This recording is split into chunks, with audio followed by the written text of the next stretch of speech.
अकोल्यात झालेल्या शेतकरी संवाद सभेत शेतकरी नेते रविकांत तुपकर यांनी जेनझी आंदोलनादरम्यान नेपाळमधील घटनेचा उल्लेख करत शेतकऱ्यांना कर्जमाफी मिळवण्यासाठी थेट मंत्र्यांना तुडवावं लागेल असं वादग्रस्त विधान केलंय।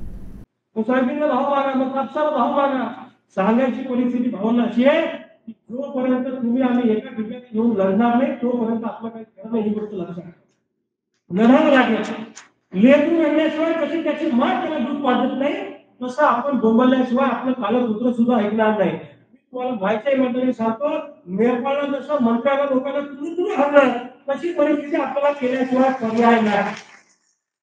पण हे संविधानाच्या विरोधात असलं हे संविधानाच्या बाजूला असो, पण व्हायची शपथ एकदा जर का 2-4 मंत्री हरले तर हे घराच्या बाहेर सुद्धा निघणार नाही। काय सांगतो तुम्हाला, पण कोणाला तरी भगतसिंगाचा अवतार घ्यावा लागेल आणि आपल्याला पुढे यावं लागेल। लक्षात ठेवा, कोणताही नेता गावामध्ये काम केलं, कोणताही नेता वाचवत आमच्या गावात व आमच्या बापाची जिरवली आमची वयास हातून शिरली पाहिजे।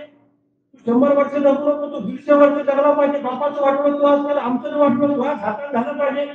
ही भूमिका आपल्याला बंद करावी लागेल। लक्षात ठेवा, महाराष्ट्रातल्या सरकारने सांगितलं होतं कर्जमुक्ती आम्ही तुम्हाला देऊ। मी तुम्हाला सांगतो या सरकारला आपली भीती वाटायचं काम बंद झालेलं आहे।